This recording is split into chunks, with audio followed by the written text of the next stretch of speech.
Bonjour.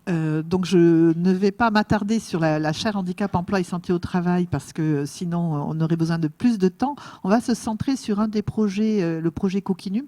La chaire handicap, emploi et santé au travail, juste pour dire quelques mots, c'est une chaire que j'ai créée en 2021 et qui est financée par des mécénats et des partenariats, donc Thales, la GFIP, FIPHFP, OnePoint, Five Discovery, je pense que j'ai oublié personne, merci. Et donc nous avons cette chaire qui nous permet de financer un programme de formation et de recherche et des contrats doctoraux jusqu'à 5 pour l'instant. Et donc là, nous avons répondu à un appel à projet des FINUM dans le cadre de la Banque des territoires. Donc, nous allons présenter ce projet.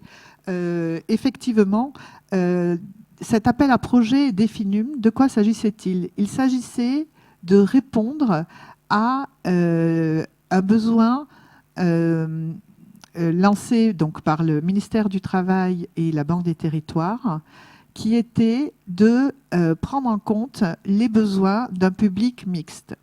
Nous avons fait le pari que nous allions, vu notre expertise, nous appuyer sur les besoins des personnes en situation de handicap pour répondre également aux besoins d'autres situations. Les personnes éloignées de l'emploi, les personnes ayant une autre langue que la langue française, les personnes incarcérées étant dans le chemin du retour vers la vie ordinaire, les personnes également qui sont des militaires en reconversion ou des personnes blessées suite à des conflits. Alors, tu peux peut-être revenir au premier. Voilà. Et donc, dans ce contexte, nous nous sommes dit que nous allions partir d'abord de la situation des handicaps pour répondre à ces publics mixtes et favoriser leur accès et leur retour vers l'emploi en considérant l'importance de la formation et de la professionnalisation. Et en répondant d'abord à un objectif aux besoins de recrutement du secteur de la restauration, puisque nous étions juste au moment de la fin du confinement, et là on savait tous que le secteur de la restauration, comme d'autres, avait de grandes difficultés à trouver le nombre suffisant de salariés pour répondre à leurs besoins. Donc, partant de là, nous nous sommes dit, adressons-nous au pôle de formation. Et là, je sais qu'il y a notamment la faculté des métiers de l'Essonne, qui a été un des pôles de formation de la région, très réactif et toujours très impliqué dans le projet. On en parlera tout à l'heure, lorsqu'on présentera les briques, ce que fera Nathalie. Eh bien, nous nous sommes adressés à des pôles de formation, des CFA, des lycées professionnels, la faculté des métiers de l'Essonne, pour leur demander de nous accompagner à l'élaboration de ce projet et voir avec eux qu'est-ce qu'il faudrait, par le biais du numérique, puisque c'était dans le projet des FINUM, j'ai oublié de le dire, mais une obligation de passer par le numérique. Donc nous avons travaillé avec ces pôles de formation pour savoir ce qui, par le biais du numérique, permettrait de répondre aux besoins particuliers des personnes d'abord en situation de handicap, puis les autres populations que j'ai citées. Et donc, nous avons défini des briques que nous montrerons tout à l'heure. Donc là, l'objectif, c'est vraiment de favoriser, on parlait d'intégration, on parlait de société inclusive, vraiment, d'amener ces populations, de les ramener vers les centres de formation en leur donnant les besoins, les outils pour se professionnaliser. Alors, les acteurs mobilisés, j'ai cité la faculté des métiers de l'Essonne, alors nous avons des ESAT, nous avons différents sites précurseurs et d'autres maintenant, peut-être que Nathalie les citera tout à l'heure, mais sinon on pourra lors de la pause préciser plus précisément, préciser ces établissements, pardon. Et puis nous avons commencé aussi dans le secteur de la restauration par Sodexo, et nous allons être accompagnés bientôt par le secteur de la restauration traditionnelle et la restauration rapide. Vous voyez les partenaires impliqués, hein, donc l'université Paris-Est Créteil, et on espère évidemment continuer à diversifier au niveau des universités, les lycées professionnels. Alors, et nous avons les ministères qui nous accompagnent, puisque on parlait d'ouvrir aux des personnes détenues, hein, donc ministère de la Santé et ministère de la Justice, les blessés de guerre et les militaires en reconversion, et bien sûr France Travail. Je ne cite pas tout le monde, mais je sais que vous lisez en même temps. Alors, le public cible, je l'ai évoqué tout à l'heure en introduction, mais vous voyez que nous partons vraiment des situations de handicap pour pouvoir répondre. Et bien sûr, on sait aussi que les personnes détenues sont en situation de handicap en nombre. Et là, le ministère de la Justice nous accompagne à ce niveau-là. Alors, les objectifs. Je vais en dire rapidement quelques mots, parce que ce qui sera surtout intéressant, c'est de voir les briques qui vont arriver ensuite. Hein. Donc, quand on parle d'hybridation des formations, qu'on soit clair, hein, on n'est pas là pour remplacer la formation en présentiel qui est assurée fort bien dans les centres de formation. On a utilisé hybridation, on aurait pu dire complément numérique, où il s'agit vraiment de rajouter ces briques numériques et non pas se substituer à l'expertise des formateurs et des centres de formation. D'accord ? Il s'agit bien sûr de développer des compétences professionnelles, hein, de faire en sorte qu'on considère les personnes, vraiment, je le disais tout à l'heure, hein, comme des personnes compétentes, productrices, et non pas comme eux, un coût, une charge dont il faut, pour qui il faut proposer des aménagements. Voilà, c'est vraiment aller plus loin.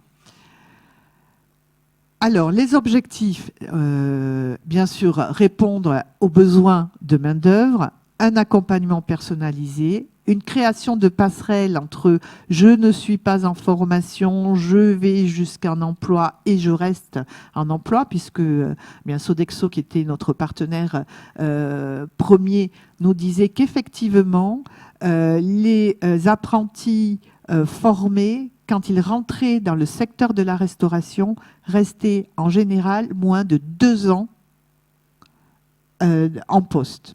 Voilà, et quitter le secteur de la restauration.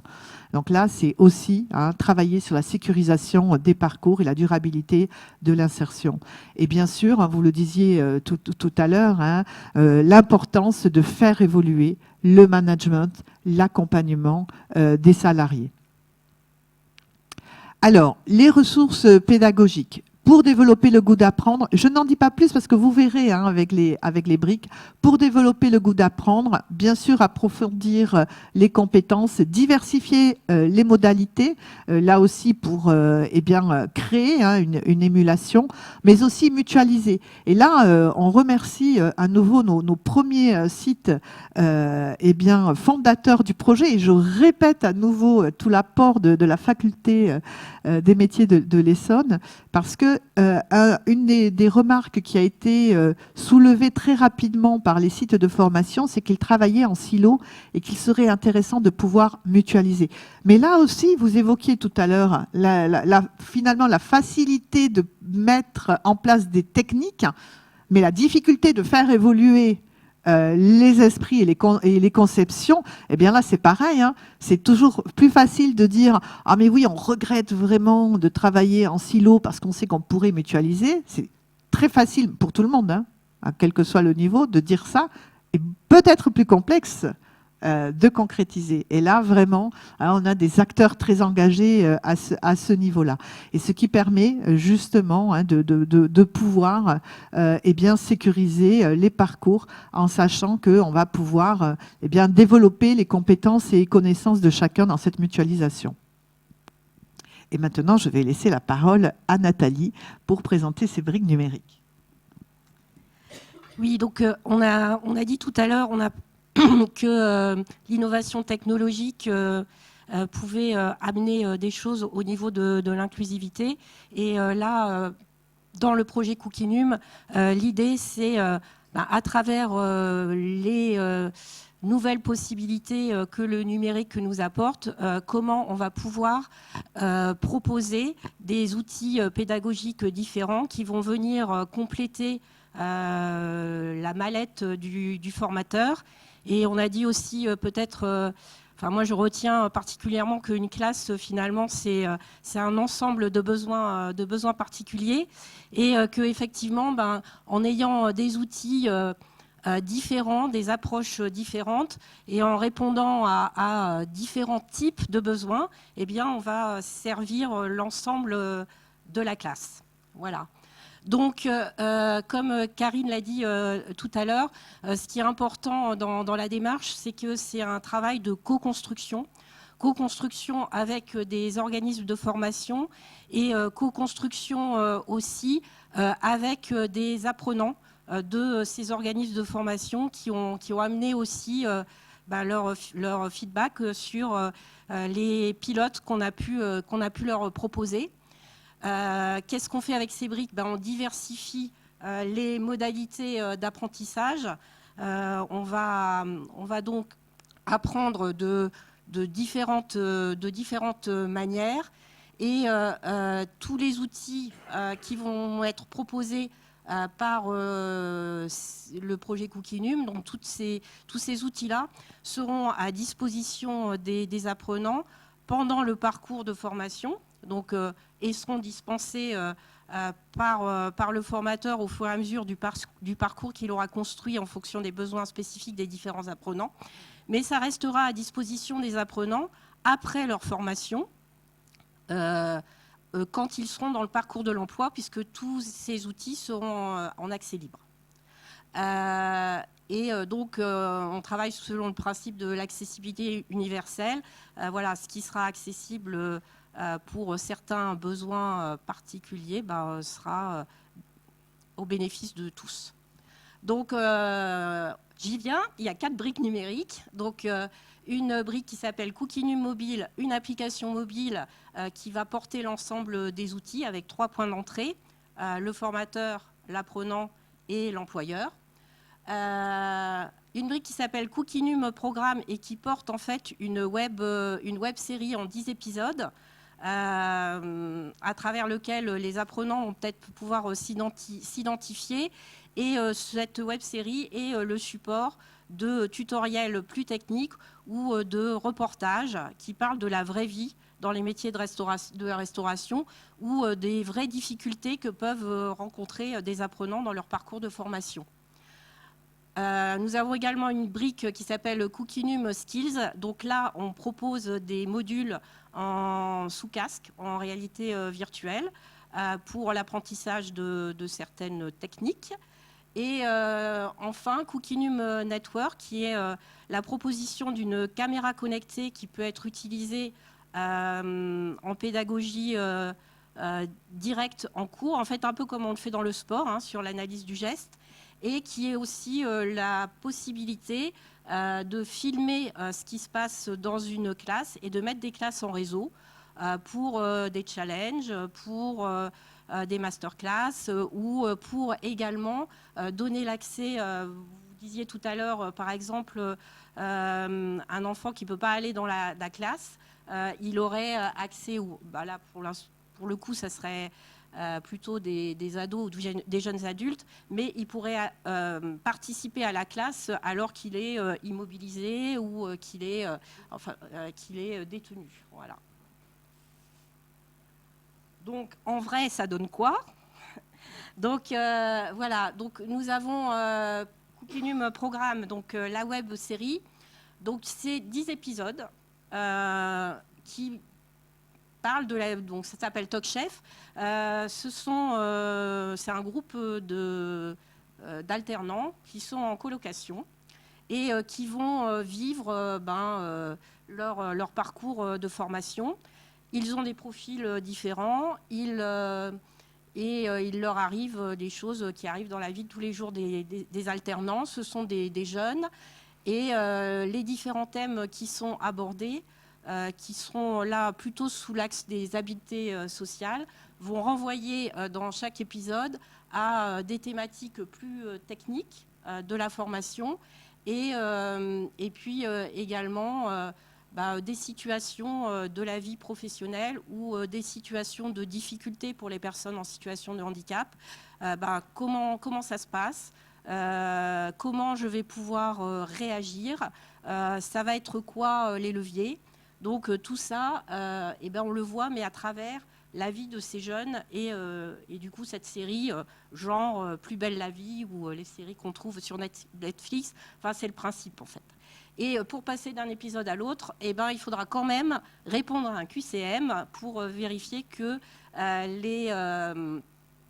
les notions présentées sont acquises. C'est là que... Est-ce que ça marche? C'est parfait. Donc voilà un petit extrait d'un des épisodes. Donc la jeune fille en question ne va pas... Louise, bonjour.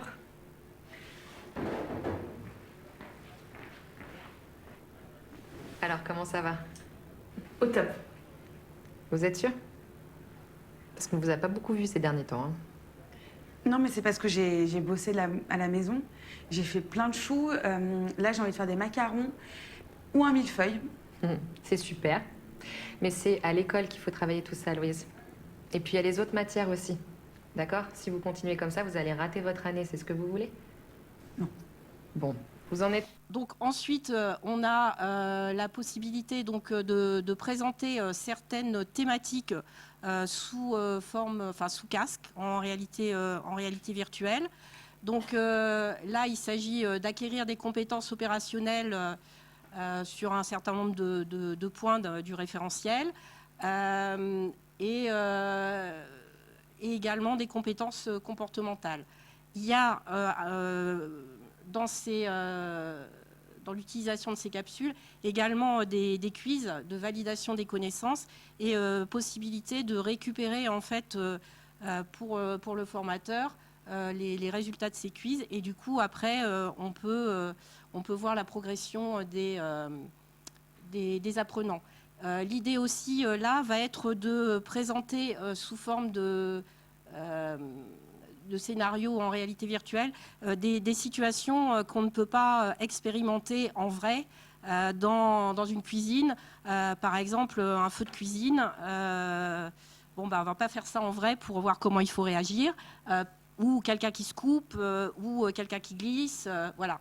Donc, ça permet aussi d'aborder des situations et de confronter la personne aux situations. Les caméras connectées, là, l'idée, c'est de permettre aux formateurs de revenir immédiatement en formation sur un geste précis, d'analyser le geste, de le commenter, parce qu'en général, on voit ce qui est produit. Le formateur, il fait sa démonstration. Tous les apprenants ne voient pas forcément sous le même angle. Donc là, on peut, sur un écran, revenir sur le geste, l'analyser. On peut aussi utiliser la caméra connectée pour faire en sorte, pour travailler avec un apprenant sur du coup l'acquisition du geste. Et en présentant également la caméra et puis en la mettant en œuvre dans certains centres de formation, des formateurs nous ont dit ça serait intéressant pour les examens blancs par exemple. Parce que du coup on pourrait filmer l'apprenant et c'est plus facile après de revenir vers lui sur l'analyse de ce qui s'est passé et avec la démonstration, quoi. Voilà, tu vois bien, là, tu tiens pas bien ton couteau. Voilà. Ça pourrait également, si on parle de la mise en réseau, un centre de formation nous a dit, on pourrait faire des challenges examen blanc aussi, par exemple. On pourrait inviter un chef à faire une recette et le partager. Ou alors des sites qui sont sur plusieurs endroits, organiser des challenges. Et encore une fois, comme on s'adresse également à des personnes en réinsertion sorties de détention, ça peut être aussi l'accès à des classes, ou alors du milieu rural, ça peut être l'accès à des classes pour des personnes qui seraient éloignées ou pour lesquels, à un moment donné, l'accès à la classe n'est pas possible. Et tous ces outils se trouveront sur une application mobile avec le point d'entrée qui est le formateur. Donc le formateur a à sa disposition les outils proposés, plus il peut y intégrer également des outils qu'il a déjà dans sa boîte à outils. Et il décidera tout le long du parcours de l'apprenant et de la formation quels outils il met à disposition de l'apprenant. Sur la partie professionnelle, là, ce sont des outils tout venants qui seront à disposition de tous, qui peuvent être aussi autant à disposition de l'employeur qu'à disposition je sais pas, d'un jeune en mission locale qui aurait ou qui ne sait pas, c'est quoi mon projet, je ne sais pas, ils me disent que je dois faire de la restauration, mais bon, eh ben, il pourrait avoir accès, par exemple, à la web série, parce qu'on aurait travaillé avec la mission locale au fait que la web série, l'identification de ces jeunes apprenants, voilà, eh ben, ça peut être un support pour la découverte du métier. Voilà. Donc, on a plein de possibilités d'utilisation. Et encore une fois, ce seront des outils en accès libre et qui resteront à disposition après le parcours de formation. Bon, tous ces outils sont construits pour répondre à des référentiels de compétences sur les emplois en restauration, donc les référentiels de France Compétences. Et comment on travaille avec déjà des organismes qu'on a cités, et je crois que des personnes de la Fédération des métiers de l'Essonne sont dans la salle. On a travaillé à l'élaboration d'outils pilotes. Et maintenant, on est en train de présenter, on a un kit de démonstration qui nous permet en fait de présenter concrètement à des formateurs et à des apprenants ce que sont les outils, comment on les utilise, et on co-élabore la mise en place dans les prochains parcours de formation à partir de la fin de cette année. Et l'idée aussi, c'est de constituer une communauté avec un suivi, une mise à jour et une optimisation en continu tout le temps du projet, puisque ce projet va... Bon, alors je vous passe va être accompagné d'un contrat doctoral. Oui, voilà, pour plus de rapidité, tu es passé sur certaines diapositives, mais on pourra échanger pendant la pause. Effectivement, voilà, il faut tenir les temps.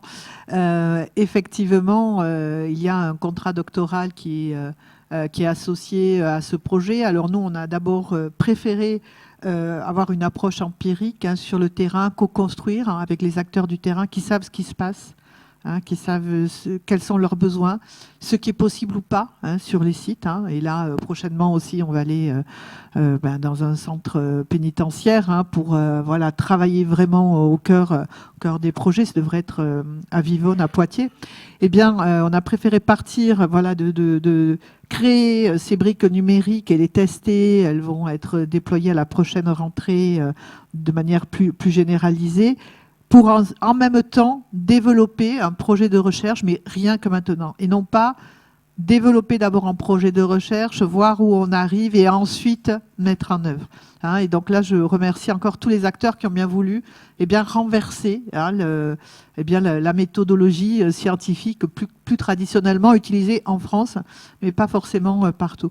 Donc effectivement, ce contrat doctoral qui va être développé par l'étudiante qui est en Master 2 actuellement et qui est centrée sur les caméras connectées, a pour objectif d'évaluer l'efficacité, bien sûr, et la pertinence de cet accompagnement efficacité et pertinence tant pour les apprenants que pour les formateurs également, hein, que pour les professionnels, hein, qui ont été vraiment là aussi grands demandeurs à ce que le projet fasse évoluer également les entreprises à l'intérieur, de l'intérieur. Voilà, donc bon, là, c'est d'un point de voilà, tu peux revenir juste en arrière, juste pour expliquer d'un point de vue voilà scientifique, hein, donc évaluer les impacts de la transformation pédagogique et sur les organismes de formation. Et là, on aura, je ne vais pas insister trop longtemps, mais on aura une double analyse, micro-analyse à partir des personnes elles-mêmes, et ensuite macro-analyse, et bien là, plus dans le quantitatif en fonction donc des résultats, hein, donc le taux de réussite, la durabilité de l'emploi, etc. Et donc, on a ces deux approches qui vont nous permettre de bien évaluer le projet et d'être dans une évaluation pour des évolutions, une pérennisation ensuite du projet. Voilà, donc je pense que tu peux, voilà, bon, mais là, de toute façon, on a déjà la candidate et on voulait, voilà, mettre en exergue les acteurs premiers de Cookinum et bien rappeler qu'il est financé par l'Union européenne.